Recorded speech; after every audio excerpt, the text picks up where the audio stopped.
ETF index mutual funds నేర్చుకుని stock మార్కెట్లో రాణించాలనుకుంటున్నారా? వెంటనే ఈ నెంబర్కి కాల్ చేయండి.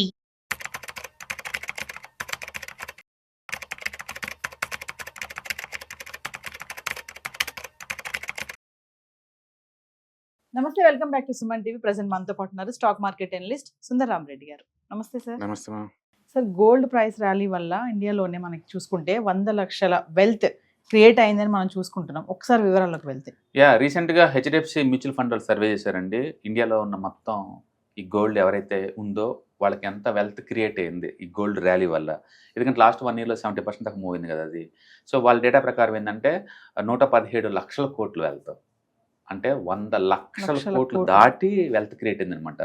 అంటే ఇండియాలో ఫస్ట్ టైం నాకు తెలిసి గోల్డ్ ప్రైస్ ర్యాలీ వల్ల ఈవెన్ పల్లెటూరులో ఉన్న సామాన్యులు కూడా, అంటే గోల్డ్ ఉన్న వాళ్ళకి ఎంతకంత బెనిఫిట్ పొందే సందర్భం అనమాట.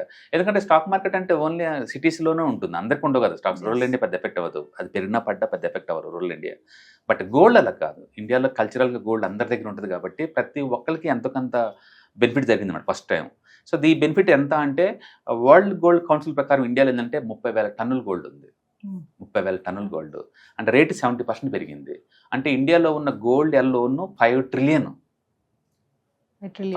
వర్త్ అనమాట గోల్డ్. లాస్ట్ ఇయర్ ఒక్క సంవత్సరమే అండ్ 117 లక్షల కోట్ల వెల్త్ పెరిగింది అనమాట ఈ గోల్డ్. 1 ఇయర్లో దీన్ని బట్టి మీరు ఊహించుకోండి, ఇన్ని సంవత్సరాలు మనం ఎకానమీ చదివిన వాళ్ళు అండ్ ఈ టెక్నికల్ అనలిస్టులు, ఫండమెంటల్ అనలిస్టులు అండ్ ఫైనాన్షియల్ ఎక్స్పర్ట్స్ వాళ్ళకి అంతా తెలుసు, వాళ్ళు చెప్పిందే కరెక్ట్, వాళ్ళది ఓకే అనుకుంటాం. బట్ ఈ సంవత్సరం వాళ్ళందరూ రాంగు. మన అమ్మమ్మలు, మన అమ్మలు, మన అక్కలు, మన చెల్లెలు మనకంటే తెలియకలని ప్రూవ్ అని ఇదే అనమాట. ఎందుకంటే అందరి దగ్గర గోల్డ్ ఉంటుంది. Maybe they are not expecting this much big moves, but still వాళ్ళు కొనటం వల్ల, వాళ్ళు దాయటం వల్ల, గోల్డ్ రేటు బేబచ్చం పెరగటం వల్ల ప్రతి ఇంట్లో ఉన్న వాళ్ళ గోల్డ్ విలువ లాస్ట్ 1 ఇయర్లోనే 70% పెరిగింది. 70%. అది టోటల్ వాల్యుయేషన్ 117 lakhs crore అనమాట. ఓకే, కాబట్టి హిస్టరీ ప్రూవ్ చేస్తుంది ఏంటంటే మనతో పోల్చుకున్న మన ట్రెడిషనల్ మన పూర్వీకులు మనకని తెలియకల్లో విషయం అనమాట. అఫ్కోర్స్ ఇది అంటే 20 years తర్వాత బిగ్గెస్ట్ ర్యాలీ అనుకోండి.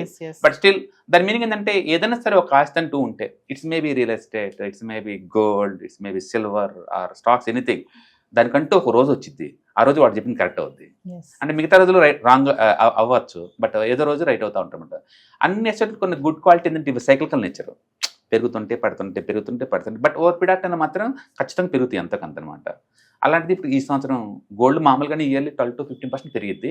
But 2025 belongs to golden era. Gold అంటే చరిత్రలో నిలిచిపోద్ది అనమాట. అది ఆ స్పీడ్, ఆ మూవ్ ఆల్మోస్ట్ 20 years తర్వాత అనమాట స్పీడ్. అందుకని ప్రపంచవ్యాప్తంగా ఏ కంట్రీ బాగుపడింది ఈ గోల్డ్ ప్రైస్ వల్ల, బిగ్ మూవ్స్ వల్ల అంటే డెఫినెట్గా India is one of the one. Unfortunately equity market last year అసలు పర్ఫామ్ చేయాలి. ఆల్మోస్ట్ లాస్ట్ 15 months నుంచి పెయిన్ భరిస్తున్నాం ఈక్విటీ మార్కెట్లో. బట్ ఆల్టర్నేటివ్ అసెట్స్ అన్ని బాగా మూవ్ అయినాయి. It's maybe real estate or gold or silver, అవన్నీ అయితే అంటే బీభత్సంగా మూవ్ అయింది. కాబట్టి ఒక అసెట్ మీద ఫోకస్ చేసే బదులు మల్టిపుల్ అసెట్స్ మీద ఫోకస్ చేయడం వల్ల ఎంత బ్యాలెన్స్గా ఉండొచ్చు అనేది కూడా ప్రూవ్ చేసింది 2025. మేబీ నెక్స్ట్ ఇయర్ నుంచి జనాలందరూ కూడా ఒక ఈక్విటీ కాకుండా ఇక నుంచి మల్టిపుల్ అసెట్స్కి ఎక్కువ ఫోకస్ చేస్తారు. రిస్క్ రివార్డ్ బాగుంటుంది కాబట్టి ఒక అసెట్తో పోల్చుకున్నప్పుడు. ఏదేమన్నా కానీ ఈ స్టడీ వల్ల మనకు అర్థమవుతుందంటే ఇండియా వాళ్ళు ఎంత బెనిఫిట్ పొందారు ఈ గోల్డ్ ర్యాలీ వల్ల, ఎంత బెనిఫిట్ పొందారు అంటే 70% కాదు 100% చెప్తాను నేను. ఎందుకంటే కనీసం వాళ్ళు తాలిబట్లు ఉంటాయి ఏం లేకపోయినా సరే. అంటే ఇండియాలో కల్చరల్గా, ట్రెడిషనల్గా అండ్ గోల్డ్ అనేది ఒక ఇంపార్టెంట్ పార్ట్ అనమాట. బై డిఫాల్ట్ మన పెళ్ళిళ్ళప్పుడు కావచ్చు, పాప పుట్టిందనగానే వాళ్ళు మేనమామలో లేకపోతే వాళ్ళు పెట్టాల్సిందే కదా, ఏదో ఒక ఆర్నమెంట్ పెడతా ఉంటారు. అది ట్రెడిషనల్. అది అట్లా ప్రతి ఇంట్లో లేదు. ఆ గోల్డ్ కొనటం అనేది మన కల్చర్లో ఒక పార్ట్. అలా వాళ్ళకి తెలియకుండానే వాళ్ళు గోల్డ్ కొంత అక్యుమిలేట్ చేశారు. ఇప్పుడు దాని వాల్యూ ఒకసారి సడన్గా 70% పెరిగింది. అందుకని వాళ్ళు దానివల్ల ఏంటంటే గోల్డ్ లోన్ తీసుకొని ఎక్కువ మొత్తంలో డబ్బులు తీసుకోగలుగుతారు, ఎక్కువ బిజినెస్లో పెట్టగలుగుతారు, ఇళ్లలో పెట్టగలుగుతారు. అది మూవ్ అవుతుంది మొత్తానికి. అయితే ఇండియాలో ఉండే బెనిఫిట్ ఏంటంటే గోల్డ్ లోన్స్ పల్లెటూరులో ప్రతి ఒక్కరు తీసుకుంటారు, పొలాల కోసం కావచ్చు, బిజినెస్ కోసం కావచ్చు, ఇల్లు కొనడానికి కోసం కావచ్చు. కాబట్టి పెరిగిన రేటు తగ్గట్టు లోన్ వచ్చింది మనకి. అంటే గోల్డ్ లోన్స్ ఎప్పుడు కూడా తక్కువ ఉంటుంది, సెక్యూర్ లోన్స్ కదా, నీకు 7 to 9% మధ్యలో వస్తాయి అనమాట గోల్డ్ లోన్స్. కాబట్టి బిజినెస్ యాక్టివిటీ పెరిగే ఛాన్స్ ఎక్కువ ఉందన్నమాట. So 2025 yes. అదే టైంలో వెస్టర్న్ కంట్రీస్కి ఏంటంటే వాళ్ళు ఎక్కువ బిట్ కాయిన్స్లో పెడతారు. అది 1 year లోలో ఉంది, వాళ్ళకి ఆ బెనిఫిట్ లేదు. బట్ మన ఇండియన్ లాంటి ఏషియన్ కంట్రీస్ మొత్తం కూడా ఎవరైతే గోల్డ్ ఇన్వెస్ట్ చేస్తారో వాళ్ళందరికీ మాత్రం గోల్డ్ ఏరియా. అయితే హోప్ నెక్స్ట్ ఇయర్ అంత ఉండకపోవచ్చు ఏమో, కానీ still that is good asset. మనం రాను రాను ఏంటంటే అన్సర్టినిటీలోకి ఎంటర్ అవుతూనే ఉన్నాం. ఈ ఫియట్ కరెన్సీ వల్ల మన జనాలు ఎవరికి నమ్మకం ఉండట్లేదు అనమాట. అందుకని అందరూ లేదు గోల్డ్ రూపంలో స్టోర్ చేసుకుంటా ఉన్నారు.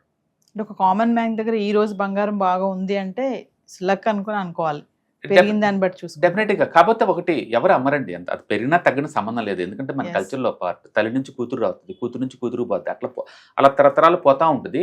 మధ్యలో మనం లెక్కలేసుకుంటా ఉంటాం, ఇలా అంత పెరిగింది కదా ఇంత అంత పెరిగిందని. బట్ గుర్తుపెట్టుకోండి, క్రైసిస్ టైంలో అది ఒక ఎమర్జెన్సీ ఫండ్ లాగా Yes, ఉంటుంది. yes. స్పాట్ లో 10 నిమిషాలు డబ్బు కావాలంటే నీకు అర్జెంట్ బేసిస్ మీద లిక్విడ్. Liquid Yes. క్యాష్. కాబట్టి ఆ రూపంలో అది ఎప్పుడు నేను ఆదుకుంటది.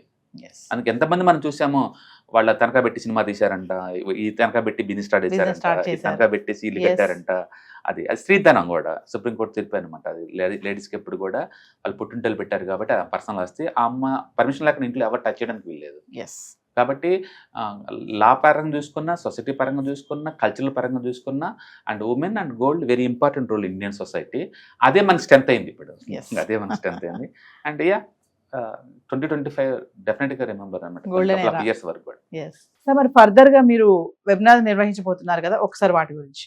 మనం ఎవ్రీ మంత్ 1 లేదా 2 సార్లు ఆన్లైన్ వెబినార్స్ కండక్ట్ చేస్తూనే ఉంటామండి. ఈసారి రాబోయే టైమింగ్స్ ఏంటంటే జనవరి 31 అండ్ ఫిబ్రవరి 1 ఈ 2 రోజులు అనమాట ఆన్లైన్ వెబినార్. దీంట్లో మీరు చెప్పినట్టు ETFs, index funds and mutual funds వీటన్నిటి గురించి ఇన్ డెప్త్ గా మనం డిస్కస్ చేస్తాము. ఈ వాలటిలిటీ మార్కెట్ లో మీరు చూస్తూనే ఉన్నారు, ఈక్విటీ Yes. మార్కెట్ ఎంత వాలటిలిటీ ప్రూన్ అవుతా ఉందో. ఇలాంటి టైంలో మనం సేఫ్ అండ్ సెక్యూర్ ప్లేస్ లో మనం మనీ మేక్ చేసుకోవాలంటే ఇలాంటి వాటిలో ఏంటంటే రిస్క్ ఉండదు అనమాట. అండ్ మిగతా వాటితో పోల్చుకుని సేఫ్టీ. మనం స్టాక్ మార్కెట్ లో ఎంటర్ అవుతున్నప్పుడు ఏంటంటే మీకు 2 రకాల రిస్క్ ని ఫేస్ చేయాలి. ఒకటి అంటే స్టాక్ స్పెసిఫిక్ రిస్క్. మీరు కనుక స్టాక్స్ తీసుకుంటే అవి డ్రాప్ అయింది అనుకోండి, ఆ రిస్క్ అంతా మీరు భరించాలి. ఎగ్జాంపుల్ ఈ రోజు మనం చూసుకుంటే విప్రో మార్నింగ్ 10% డౌన్ అయింది, single stock. And Wipro fundamental very sound company. But దాని అర్థం ఆ సౌండ్ అంతా డ్రాప్ అని కాదు కదా, రిజల్ట్ వచ్చినప్పుడు డిసప్పాయింట్ చేసినాయి అనుకోండి ఈజీగా డ్రాప్ అవుతాయి. అలాగే రిలయన్స్ ఈ రోజు ఆల్మోస్ట్ 4% డౌన్ అయింది. అందుకని ప్రతి రిజల్ట్ వచ్చినప్పుడల్లా ఏదో ఒక న్యూస్ ఉన్నప్పుడల్లా స్టాక్స్ ఈజీగా వాలటిలిటీ గ్రో అవుతా ఉంటాయి. ఇట్లా 5-10% నిఫ్టీలో ఉన్న స్టాక్స్ ఎక్కువ లాస్ అవుతుంటే సేఫ్టీ ఉండదు మీకు. అందుకని స్టాక్ స్పెసిఫిక్ రిస్క్ మీకు వద్దా, ఓన్లీ మార్కెట్ రిస్క్ ఒకటే భరించాలనుకున్నప్పుడు ETFs, index funds, mutual funds బాగుంటాయి. అందుకని మనం స్టాక్ మార్కెట్ ఎంటర్ అవుతున్నాం అంటే మీరు గుర్తుంచుకోవాల్సింది సిస్టమాటిక్, అన్సిస్టమాటిక్ అంటాం. ప్లేన్ గా Yes. చెప్పాలంటే stock specific risk and market risk 2 భరించాల్సి ఉంటుంది. స్టాక్ స్పెసిఫిక్ రిస్క్ మనం భరించలేము, చాలా ఎక్కువ పెయిన్ ఉంటుంది. కాబట్టి బెటర్ ఏంటంటే బ్రాడ్ గా మార్కెట్ రిస్క్ ఒకటే టాలరేట్ అయితే బెటర్ అనమాట. అందుకని మనకి ETFs, index funds, mutual fund ఉండడం వల్ల ఏంటంటే ఈ స్టాక్ స్పెసిఫిక్ రిస్క్ మనం అవాయిడ్ చేయొచ్చు. ఓన్లీ బ్రాడ్ మార్కెట్ రిస్క్ మాత్రమే మనకు ఉంటుంది. అందుకని మనం ఈ వాలటిలిటీ మార్కెట్ లో సేఫ్ అండ్ సెక్యూర్ గా అచ్చం ఈక్విటీలో కూర్చున్న వాళ్ళకి ఇది బెస్ట్ అనమాట. అందుకని అవంటే ఏంటి, వాటిని ఎలా హ్యాండిల్ చేయాలనేది ఈ ప్రోగ్రామ్ లో మీకు టీచ్ చేస్తారు. కాబట్టి ఇంట్రెస్ట్ ఉన్న పార్టిసిపెంట్స్ కింద స్క్రోల్ అవుతున్న నెంబర్ పై కాల్ చేస్తే మన వాళ్ళు ఇన్ఫర్మేషన్ ఇస్తారు. సో టైమింగ్స్ జనవరి 31 అండ్ ఫిబ్రవరి 1 అనమాట. మొత్తం టోటల్ 6 hours ట్రైనింగ్ ఉంటుంది. సో వ్యూవర్స్ మరి విన్నారు కదా, స్టాక్ మార్కెట్ అనలిస్ట్ సుందరరామరెడ్డి గారిది వెబినార్ క్లాసెస్ నిర్వహించబోతున్నారు జనవరి 31 అండ్ ఫిబ్రవరి 1. డేట్స్ నోట్ చేసుకోండి.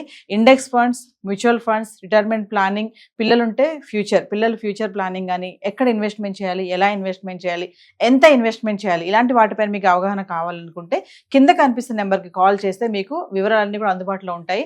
మరి టైమింగ్స్ కూడా మీకు తెలియజేస్తారు. కింద కనిపిస్తున్న నెంబర్కి కాల్ చేయండి, మా టీం మీకు అందుబాటులో ఉంటుంది. మర్చిపోవద్దు, జనవరి 31 అండ్ ఫిబ్రవరి 1.